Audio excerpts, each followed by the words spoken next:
Quem conta um conto de Machado de Assis, voz Iba Mendes. Capítulo 1. Eu compreendo que um homem gosta de ver brigar galos ou de tomar rapé. O rapé, dizem os tomistas, que alivia o cérebro. A briga de galos é o jockey club dos pobres.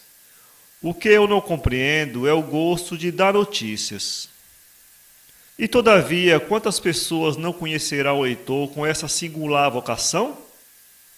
O noveleiro não é o tipo muito vulgar, mas também não é muito raro. Há família numerosa deles. Alguns são mais peritos e originais que outros. Não é noveleiro quem quer. É ofício que exige certas qualidades de bom cunho. Quero dizer, as mesmas que exige do homem de estado. O noveleiro deve saber quando lhe convém dar uma notícia abruptamente, ou quando o efeito lhe pede certos preparativos. Deve esperar a ocasião e adaptar-lhe os meios. Não compreendo, como disse, o ofício de noveleiro. É coisa muito natural que um homem diga o que sabe a respeito de algum objeto, mas que tire satisfação disso, lá me custa entender. Mais de uma vez tenho querido fazer indagações a este respeito, mas a certeza de que nenhum noveleiro confessa que o é, tem impedido a realização deste meu desejo. Não é só desejo, é também necessidade. Ganha-se sempre em conhecer os caprichos do espírito humano. O caso de que vou falar aos leitores tem por origem um noveleiro. Lê-se depressa, porque não é grande. Capítulo 2. Há coisa de 7 anos vivia nesta boa cidade um homem de seus 30 anos, bem apessoado e bem falante, amigo de conversar, extremamente polido, mas extremamente amigo de espalhar novas. Era um modelo do gênero. Sabia como ninguém escolher o auditório, a ocasião e a maneira de dar a notícia. Não sacava a notícia da algibeira como quem tira uma moeda de vintém para dar a um mendigo. Não, senhor. Atendia mais que tudo às circunstâncias. Por exemplo, ouvira dizer ou sabia positivamente que o ministério pedira demissão ou ia pedi-la. Qualquer noveleiro diria simplesmente a coisa sem rodeios. Luís da Costa ou dizia a coisa simplesmente ou adicionava-lhe certo molho para torná-la mais picante. Às vezes entrava, cumprimentava as pessoas presentes e, se entre elas alguma havia metida em política, aproveitava o silêncio causado pela sua entrada para fazer-lhe uma pergunta deste gênero. Então, parece que os homens... Os circunstantes perguntavam logo: que é? Que há? Luís da Costa, sem perder o seu ar sério, dizia singelamente: é um ministério que pediu demissão. Ah, sim? Quando? Hoje. Sabe quem foi chamado? Foi chamado Zósimo. Mas por que caiu o ministério? Ora, estava podre, etc, etc. Ou então, morreram como viveram. Quem? Luís da Costa puxava os punhos e dizia negligentemente: os ministros. Suponhamos agora que se tratava de uma pessoa qualificada que devia vir no paquete, Adolfo Thiers ou o príncipe de Bismarck. Luís da Costa entrava, cumprimentava silenciosamente a todos e, em vez de dizer com simplicidade: veio no paquete de hoje o príncipe de Bismarck, ou então o Thiers chegou no paquete, voltava-se para um dos circunstantes. Chegaria o paquete? Chegou, dizia o circunstante. O Thiers veio? Aqui entrava a admiração dos ouvintes, com que se deliciava Luís da Costa, razão principalmente do seu ofício. Capítulo 3. Não se pode negar que este prazer era inocente e, quando muito, singular. Infelizmente, não há bonito sem senão, nem prazer sem amargura. Que mel não deixa um travo de veneno? Perguntava o poeta da jovem cativa, e eu creio que nenhum, nem sequer o de alviçareiro. Luís da Costa experimentou um dia as asperezas do seu ofício.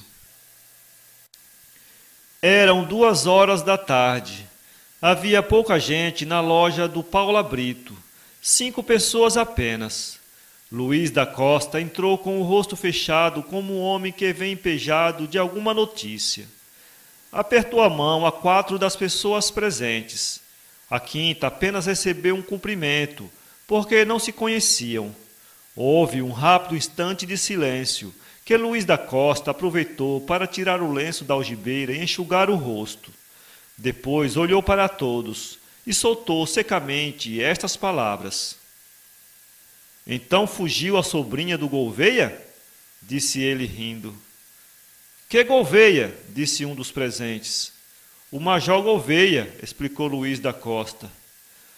Os circunstantes ficaram muito calados e olharam de esguelha para o quinto personagem, que por sua parte olhava para Luís da Costa. O Major Gouveia da Cidade Nova? Perguntou o desconhecido ao noveleiro. Sim, senhor. Novo e mais profundo silêncio.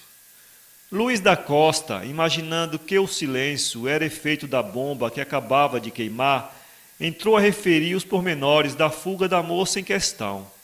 Falou de um namoro com um alferes, da oposição do major ao casamento, do desespero dos pobres namorados, cujo coração, mais eloquente que a honra, adotara o alvitre de saltar por cima dos moinhos. O silêncio era sepulcral. O desconhecido ouvia atentamente a narrativa de Luís da Costa, meneando com muita placidez uma grossa bengala que tinha na mão. Quando o alviçareiro acabou, perguntou-lhe o desconhecido. E quando foi esse rapto? Hoje de manhã. Das 8 para as 9 horas. Conhece o Major Gouveia? De nome. Que ideia a forma dele? Não formo ideia nenhuma.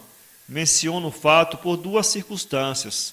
A primeira é que a rapariga é muito bonita. Conhece-a? Ainda ontem a vi. A segunda circunstância é a crueldade de certos homens em tolher os movimentos do coração da mocidade. O alferes de que se trata diz-me que é um moço honesto, e o casamento seria, creio eu, excelente. Por que razão queria o major impedi-lo? O major tinha razões fortes, observou o desconhecido. Conhece-o? Sou eu. Luís da Costa ficou petrificado. A cara não se distinguia da de um defunto. Tão imóvel e pálida ficou. As outras pessoas olhavam para os dois sem saber o que iria sair dali. Deste modo, correram 5 minutos. Capítulo 4. No fim de 5 minutos, o Major Gouveia continuou. Ouvi toda a sua narração e diverti-me com ela. Minha sobrinha não podia fugir hoje de minha casa, visto que há 15 dias se acha em Juiz de Fora. Luís da Costa ficou amarelo. Por essa razão, ouvi tranquilamente a história que o senhor acaba de contar, com todas as suas peripécias. O fato, se fosse verdadeiro, devia causar naturalmente espanto, porque, além do mais, Lúcia é muito bonita, e o senhor sabe porque a viu ontem. Luís da Costa tornou-se verde. A notícia, entretanto, pode ter se espalhado, continuou o Major Gouveia, e eu desejo liquidar o negócio pedindo-lhe que me diga de quem a ouviu. Luís da Costa ostentou todas as cores do íris. Então, disse o major, passados alguns instantes de silêncio. Senhor Major, disse com voz trêmula Luís da Costa, eu não podia inventar semelhante notícia. Nenhum interesse tenho nela. Evidentemente, alguém má contou. É justamente o que eu desejo saber. Não me lembro. Veja se lembra, disse o major com doçura. Luís da Costa consultou sua memória, mas tantas coisas ouvia e tantas repetia que já não podia atinar com a pessoa que lhe contara a história do rapto. As outras pessoas presentes, vendo o caminho desagradável que as coisas podiam ter, trataram de meter o caso à bulha. Mas o major, que não era homem de graças, insistiu com o alviçareiro para que o esclarecesse a respeito do inventor da balela. Ah, agora me lembra, disse de repente Luís da Costa. Foi o Pires. Que é Pires? Um Pires que eu conheço muito superficialmente. Bem, vamos ter com o Pires. Mas, senhor major... O major estava de pé, apoiado na grossa bengala, e com ar de quem estava pouco disposto a discussões. Esperou que Luís da Costa se levantasse também.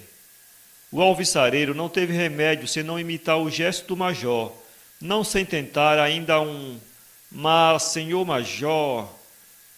"Não há mas, nem meio mas. Venha comigo, porque é necessário deslindar o negócio hoje mesmo. Sabe onde mora esse tal Pires? Mora na Praia Grande, mas tem escritório na Rua dos Pescadores. Vamos ao escritório." Luís da Costa cortejou os outros e saiu ao lado do major Gouveia, a quem deu respeitosamente a calçada e ofereceu um charuto. O major recusou o charuto, dobrou o passo e os dois seguiram na direção da Rua dos Pescadores. Capítulo 5. O senhor Pires? Foi à Secretaria da Justiça. Demora-se? Não sei. Luís da Costa olhou para o major ao ouvir estas palavras do criado do senhor Pires. O major disse flegmaticamente: "Vamos à Secretaria da Justiça." E ambos foram a trote largo na direção da Rua do Passeio. Iam se aproximando às 3 horas, e Luís da Costa, que jantava cedo, começava a ouvir do estômago uma lastimosa petição. Era-lhe, porém, impossível fugir às garras do major. Se o Pires tivesse embarcado para Santos, é provável que o major o levasse até lá antes de jantar. Tudo estava perdido. Chegaram, enfim, à secretaria, bufando como 2 touros. Os empregados vinham saindo, e um deles deu notícia certa do esquivo Pires. Disse-lhes que saíra dali 10 minutos antes, no Tilbury. "Voltemos à Rua dos Pescadores", disse pacificamente o major. Mas, senhor... A única resposta do major foi dar-lhe o braço e arrastá-lo na direção da Rua dos Pescadores. Luís da Costa ia furioso. Começava a compreender a plausibilidade e até a legitimidade de um crime. O desejo de estrangular o major pareceu-lhe um sentimento natural. Lembrou-se de ter condenado, 8 dias antes, como jurado, um criminoso de morte e teve horror de si mesmo. O major, porém, continuava a andar com aquele passo rápido dos majores que andam depressa. Luís da Costa ia rebocado. Era-lhe literalmente impossível apostar carreira com ele. Eram 3:05 quando chegaram defronte do escritório do senhor Pires. Tiveram o gosto de dar com o nariz na porta. O major Gouveia mostrou-se aborrecido com o fato.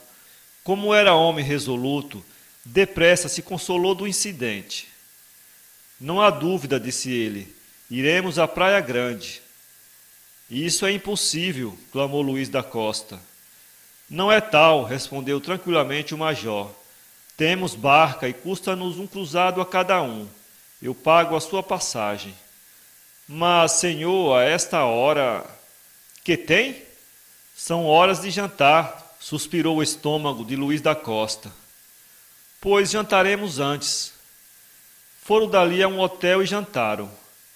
A companhia do major era extremamente aborrecida para o desastrado alviçareiro. Era impossível livrar-se dela. Luís da Costa portou-se o melhor que pôde. Demais, a sopa e o primeiro prato foi o começo da reconciliação. Quando veio o café e um bom charuto, Luís da Costa estava resolvido a satisfazer o seu anfitrião em tudo o que lhe aprovesse. O major pagou a conta e saíram ambos do hotel. Foram direitos à estação das barcas de Niterói. Meteram-se na primeira que saiu e transportaram-se à imperial cidade. No trajeto, o major conservou-se tão taciturno como até então. Luís da Costa, que já estava mais alegre, 5 ou 6 vezes tentou atar conversa com o major, mas foram esforços inúteis. Ardia, entretanto, por levá-lo até a casa do senhor Pires, que explicaria as coisas como as soubesse. Capítulo 6. O senhor Pires morava na Rua da Praia. Foram direitinhos à casa dele. Mas se os viajantes haviam jantado, também o senhor Pires fizeram o mesmo. E como tinha por costume ir jogar o voltarete em casa do doutor Oliveira, em São Domingos, para lá seguira 20 minutos antes. O major ouviu esta notícia com a resignação filosófica de que estava dando provas desde as 2 horas da tarde. Inclinou o chapéu mais à banda e, olhando de esguelha para Luís da Costa, disse: "Vamos a São Domingos." "Vamos a São Domingos", suspirou Luís da Costa. A viagem foi de carro, o que de algum modo consolou o noveleiro. Na casa do doutor Oliveira passaram pelo dissabor de bater 5 vezes, antes que viessem a abrir. Enfim vieram. "Está cá o senhor Pires?" "Está sim, senhor", disse o moleque. Os dois respiraram. O moleque abriu-lhes a porta da sala, onde não tardou que aparecesse o famoso Pires, l'introvable. Era um sujeitinho baixinho e alegrinho. Entrou na ponta dos pés, apertou a mão a Luís da Costa e cumprimentou cerimoniosamente ao major Gouveia. "Queiram sentar-se." "Perdão", disse o major, "não é preciso que nos sentemos. Desejamos pouca coisa." O senhor Pires curvou a cabeça e esperou. O major voltou-se então para Luís da Costa e disse: "Fale." Luís da Costa fez das tripas coração e exprimiu-se nestes termos: "Estando eu hoje na loja do Paula Brito, contei a história do rapto de uma sobrinha do senhor major Gouveia, que o senhor me referiu pouco antes do meio-dia. O major Gouveia é este cavalheiro que me acompanha, e declarou que o fato era uma calúnia, visto sua sobrinha está em Juiz de Fora, há 15 dias. Intenta, contudo, chegar à fonte da notícia, e perguntou-me quem me havia contado a história. Não hesitei em dizer que fora o senhor. Resolveu então procurá-lo, e não temos feito outra coisa desde as 2h30. Enfim, encontramo-lo." Durante esse discurso, o rosto do senhor Pires apresentou todas as modificações do espanto e do medo. Um ator, um pintor ou um estatutário teria ali um livro inteiro para folhear e estudar. Acabado o discurso, era necessário responder-lhe, e o senhor Pires o faria de boa vontade, se lembrasse do uso da língua. Mas não, ou não se lembrava ou não sabia que uso faria dela. Assim correram uns 3 a 4 minutos. "Espero as suas ordens", disse o major, vendo que o homem não falava. "Mas que quer o senhor?" balbuciou o senhor Pires. "Espero que me diga de quem ouviu a notícia transmitida a esse senhor. Foi o senhor que lhe disse que minha sobrinha era bonita?" "Não lhe disse tal", acudiu o senhor Pires. "E o que eu disse foi que me constava ser bonita." "Vê?", disse o major, voltando-se para Luís da Costa. Luís da Costa começou a contar as tábuas do teto. O major dirigiu-se depois ao senhor Pires. "Mas vamos lá", disse, "de quem ouviu a notícia?" "Foi de um empregado do Tesouro." "Onde mora?" "Em Catumbi." O major voltou-se para Luís da Costa, cujos olhos, tendo já contado as tábuas do teto, que eram 22, começavam a examinar detidamente os botões do punho da camisa. Pode retirar-se, disse o major. Não é mais preciso aqui. Luiz da Costa não esperou mais. Apertou a mão do senhor Pires, balbuciou um pedido de desculpa e saiu. Já estava a 30 passos e ainda lhe parecia estar colado ao terrível major. Ia justamente a sair uma barca. Luiz da Costa deitou a correr e ainda a alcançou, perdendo apenas o chapéu, cujo herdeiro foi um cocheiro necessitado. Estava livre. Capítulo 7. Ficaram sós o major e o senhor Pires. Agora, disse o primeiro, há de ter a bondade de me acompanhar à casa desse empregado do tesouro. Como se chama? O bacharel Plácido. Estou às suas ordens. Tem passagem e carro pago. O senhor Pires fez um gesto de aborrecimento e murmurou. Mas eu não sei se... Não sei se me é possível nesta ocasião. Há de ser.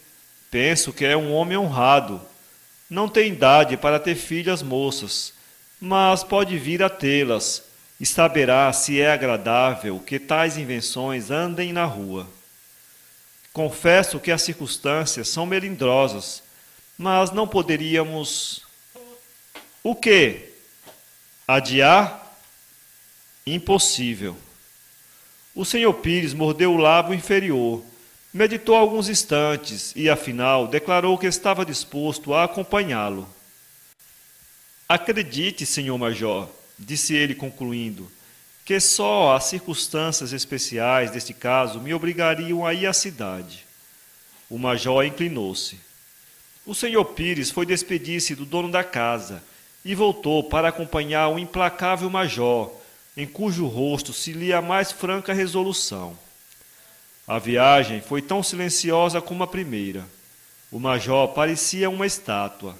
Não falava e raras vezes olhava para o seu companheiro.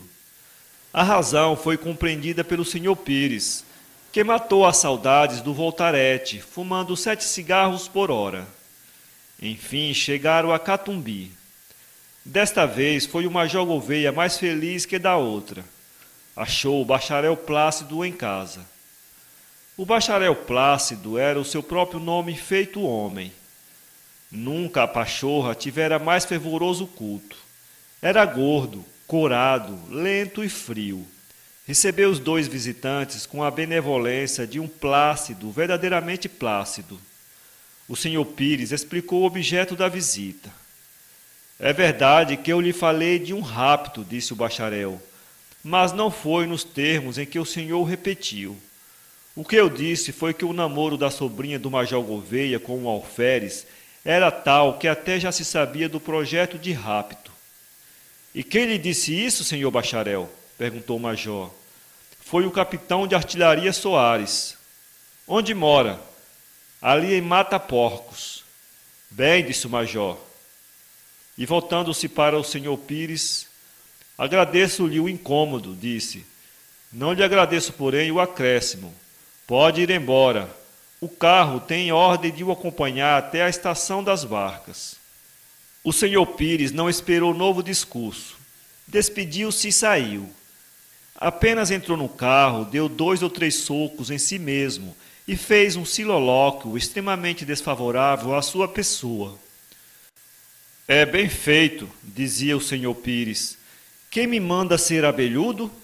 Se só me ocupasse com o que me diz respeito, estaria a esta hora muito descansado e não passaria por semelhante dissabor. É bem feito. Capítulo 8. O bacharel Plácido encarou o major, sem compreender a razão por que ficara ali, quando o outro fora embora. Não tardou que o major o esclarecesse. Logo que o senhor Pires saiu da sala, disse ele: Queira agora acompanhar-me à casa do capitão Soares. Acompanhá-lo, exclamou o bacharel, mais surpreendido do que se lhe caísse o nariz no lenço de tabaco. Sim, senhor. Que pretende fazer? Oh, nada que o deva assustar. Compreende que se trata de uma sobrinha e que um tio tem necessidade de chegar à origem de semelhante boato. Não crimino os que o repetiram, mas quero haver-me com o que o inventou. O bacharel recalcitrou. A sua pachorra dava 1000 razões para demonstrar que sair de casa às Ave-Marias para ir a mata-porcos era um absurdo. A nada atendia o Major Gouveia, e com um tom intimador que lhe era peculiar, antes intimava do que persuadia o gordo bacharel. Mas há de confessar que é longe, observou este. Não seja essa a dúvida, acudiu o outro.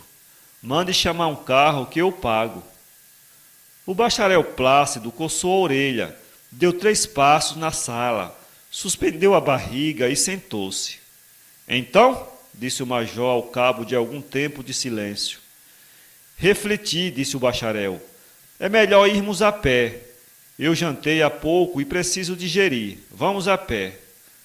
Bem, estou às suas ordens. O bacharel arrastou a sua pessoa até a alcova, enquanto o major, com as mãos nas costas, passeava na sala, meditando e fazendo, a espaços, um gesto de impaciência. Gastou o bacharel cerca de 25 minutos em preparar a sua pessoa e saiu, enfim, à sala, quando o major ia já tocar a campainha para chamar alguém. Pronto? Pronto. Vamos. Deus vá conosco. Saíram os dois na direção de Mata-Porcos. Se uma pipa andasse, seria o bacharel Plácido. Já porque a gordura não lhe consentia, já porque desejara pregar uma peça ao importuno, o bacharel não ia sequer com passo de gente. Não andava, arrastava-se. De quando em quando parava, respirava e bufava. Depois seguia vagarosamente o caminho.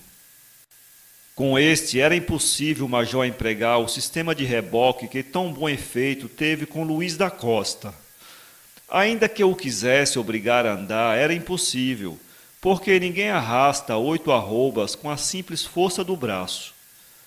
Tudo isto punha o major em apuros.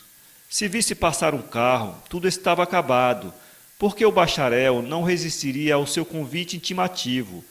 Mas os carros tinham se apostado para não passar ali, ao menos vazios, e só de longe em longe um tilbre vago convidava, a passo lento, os fregueses. O resultado de tudo isto foi que, só às 8 horas, chegaram os dois à casa do capitão Soares.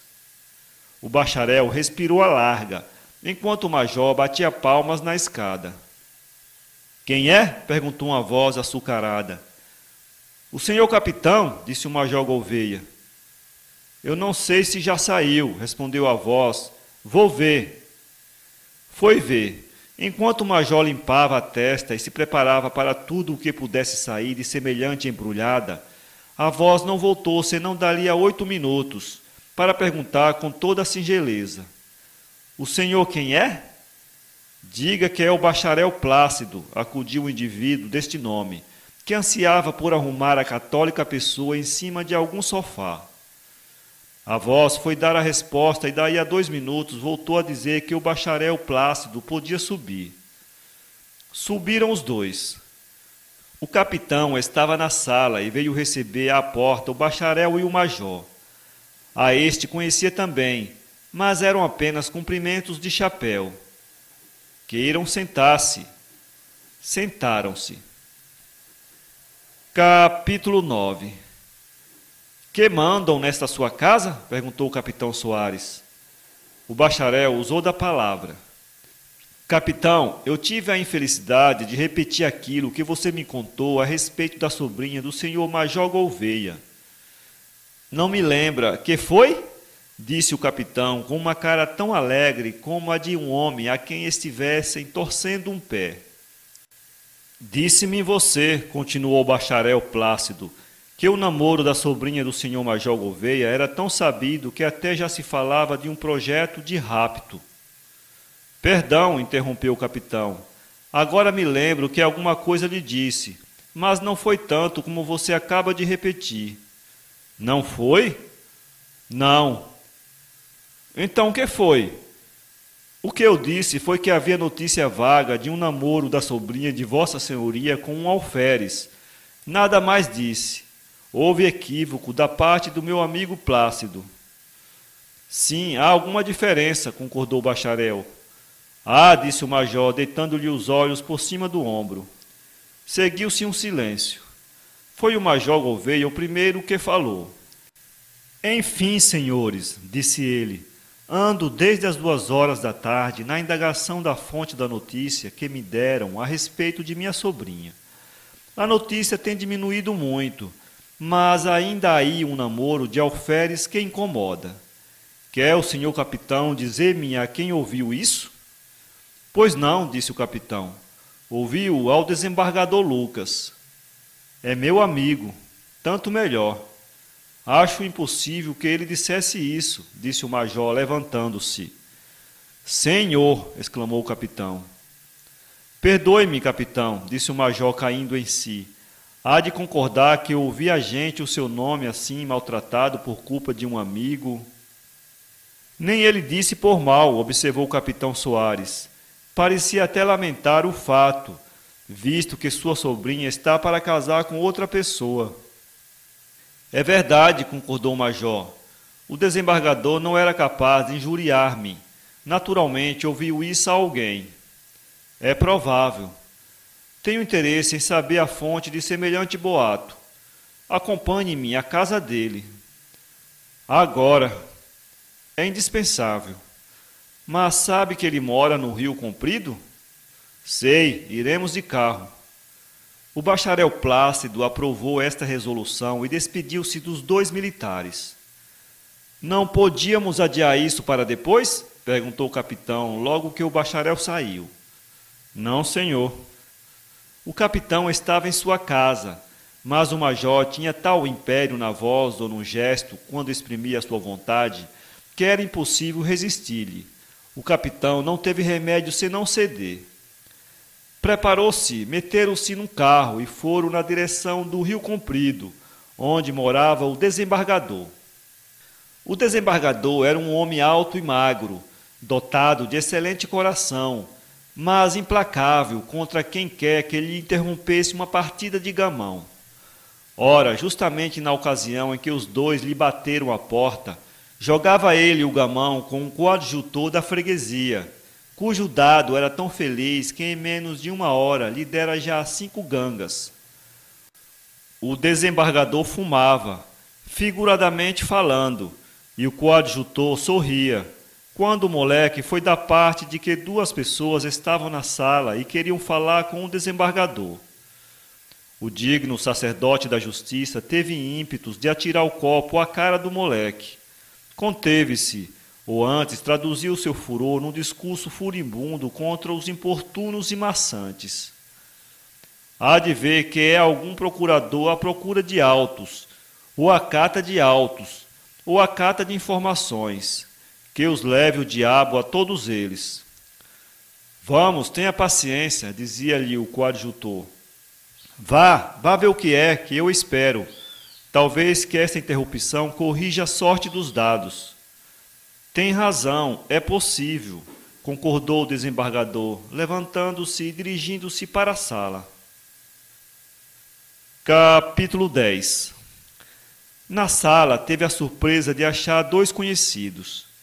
O capitão levantou-se sorrindo e pediu-lhe desculpa do incômodo que lhe vinha dar. O major levantou-se também, mas não sorria. Feitos os cumprimentos, foi exposta a questão. O capitão Soares apelou para a memória do desembargador, a quem dizia ter ouvido a notícia do namoro da sobrinha do major Gouveia.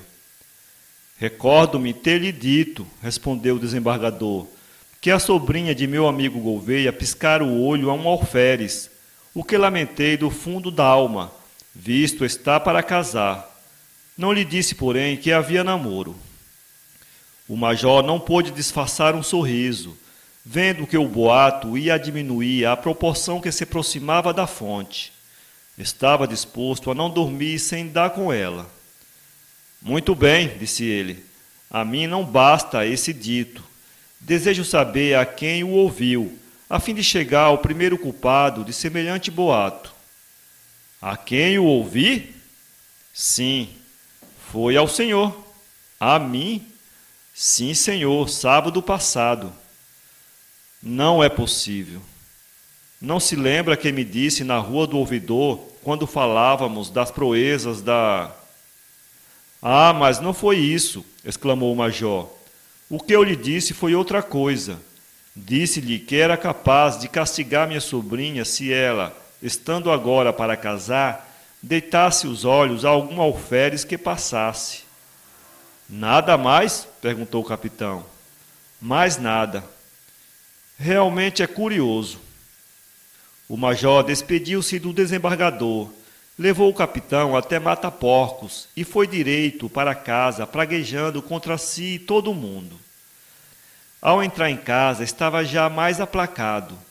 O que o consolou foi a ideia de que o boato podia ser mais prejudicial do que fora. Na cama ainda pensou no acontecimento, mas já se ria da maçada que dera aos noveleiros. Suas últimas palavras antes de dormir foram: quem conta um conto... São Paulo, 2016.